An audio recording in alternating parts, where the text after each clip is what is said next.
द्वारा निर्मित स्थलाकृतियां, ये हमारा आज का टॉपिक है। हिमानी बर्फ की नदी होती है। हिमानी को इंग्लिश में ग्लेशियर भी कहते हैं। आपने Siachen glacier, Biafo glacier, Baltoro glacier, Hispar glacier नाम सुने होंगे। ये ग्लेशियर बर्फ की नदी होती है जो पर्वतों की ऊंची ऊंची चोटियों पर जमा होती है। तो इस हिमानी के द्वारा निर्मित कुछ स्थलाकृतियां आज हम पढ़ने जा रहे हैं, जो भी आपके सामने आपको बोर्ड पे दिखाई दे रहा है। सबसे पहली स्थलाकृति है सर्क। सर्क जो है ये ऐसी स्थलाकृति है कटोरे नुमा या आरामदायक कुर्सी के समान स्थलाकृति है। ये कटोरे जैसी या आरामदायक जो चेयर होती है उसके समान स्थलाकृति होती है, जिसे सर्क कहते हैं। यदि इस सर्क में दरार हो जाए, यदि इस सर्क में या पर्वत की जो चोटी है, ये पर्वत की चोटी है, इसके बीच में अगर बीच में दरारें जो आ जाती हैं, उन्हें हम क्या कहते हैं? मृग श्रुंड कहते हैं। यहाँ पे ग्रीष्म ऋतु में ये बर्फ पानी में बदल जाता है। ये ग्रीष्म ऋतु में जो बर्फ होगी किस में बदल जाएगी? पानी में बदल जाएगी और झील का निर्माण कर लेगी, जिसे क्या कहेंगे? टार्न झील या टोर्न झील। ड्रमलीन में क्या होती है? मृत्तिका होती है। मृत्तिका, कंकड़ पत्थर, मिट्टी है ना, कंकड़ प्लस रेत, इनसे मिलकर बना है ड्रमलीन। ये अंडाकार आकृति या उल्टे नाव के समान आकृति होती है।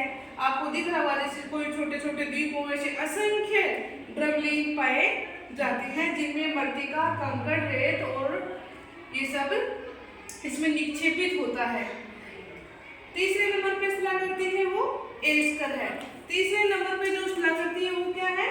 एस्कर, मालाकार एस्कर बोलते हैं। इसमें भी रेत, मिट्टी, कंकड़, पत्थर, मृत्तिका और इसमें एक मैं नाम लूंगी जिसे कहते हैं टिल या हिमोड का जमाव होता है। टिल या हिमोड का जमाव होता है।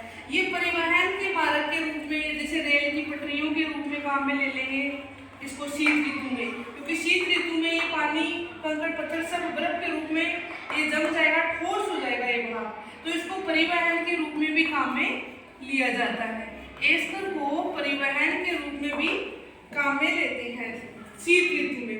कनाडा में, इधर ऐसे देशों में क्या होता है कि इस एस्कर को परिवहन के मार्ग के रूप में काम में लिया जाता है। हिमोड के प्रकार, हिमोड के 4 प्रकार होते हैं। यदि हिमोड जल में बदल जाए तो वो अंतिम हिमोड होता है। यदि तल्ली में हिमोड पाया जाए तो उसे तलस्थ हिमोड कहते हैं, और अगर मध्य में हिमोड आके मिले तो इसे मध्यस्थ हिमोड कहेंगे। ये 2 पार्श्वों में हिमोड है तो इन्हें क्या कहेंगे? पार्श्विक हिमोड कहेंगे। ये एक नई संरचना है, अरेत और सिरेटेड घटक, ऐसे सींग के जैसी आकृतियां खूब सारी। एक पर्वत है, एक पर्वत ऐसे है, पर्वत की लगभग चोटी ऐसी होती है, ऐसी होती है ना पर्वत, लेकिन ये कट जाता है नदियों के द्वारा, इसको काट दिया जाता है, हिमानियों के द्वारा इसको काट दिया जाएगा। काटने से क्या होगा? ये ऐसी स्थलाकृतियां बन जाएंगी, बीच बीच में ये चोटियां बन जाएंगी, ऐसे तिखी तिखी चोटियां बन जाएंगी। इन्हें अरेट या सिरेटेड घटक कहते हैं। जो चौथी स्थलाकृति अपनी है वो है गिरी या होर्न, गिरी श्रृंग बोलते हैं। इसे क्या बोलते हैं? गिरी श्रृंग। गिरी श्रृंग का मतलब एक सींग की जैसी स्थलाकृति, कैसी? सींग जैसी। पशु का सींग देखा है ना आपने, उस ऊपर से काफी सकरा है ये, तो पशु के सींग के आकार की जो स्थलाकृति आपको दिख रही है, यानी पर्वत की सबसे ऊंची चोटी, कितनी तीक्ष्ण है, इसमें चढ़ना भी बड़ा मुश्किल है। तो ये हिमानी द्वारा निर्मित स्थलाकृतियां थी। देखो सर्क में वृक्षुंड, यानी जो दरारें हमें वृक्षुंड कहेंगे, झील बन जाएगा। ग्रीष्म ऋतु में पानी बर्फ में, जो बर्फ है वो पानी में बदलेगा तो टोर्न झील हो जाएगा। ये ड्रमलीन होते हैं, इनमें मृत्तिका, रेत, कंकड़, पत्थर का जमाव होता है, इसलिए ये अंडाकार स्थलाकृतियां होती हैं।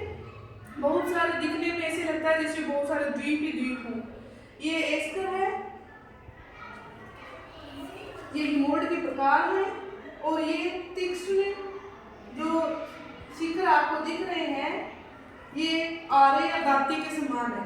कंघी के जो दांते होते हैं ना, या आरे आपने देखी है, आरे के ऊपर वाले जो किनारे हैं वो ऐसे ही होते हैं ना, कटे कटे फटे फटे किनारे, तो इसे अरेत कहते हैं। और अगर एक सींग जैसे कोई चोटी ऊपर तक है, सींग जैसी आकृति की, तो उसे गिरीश रंग या हॉर्न कहते हैं।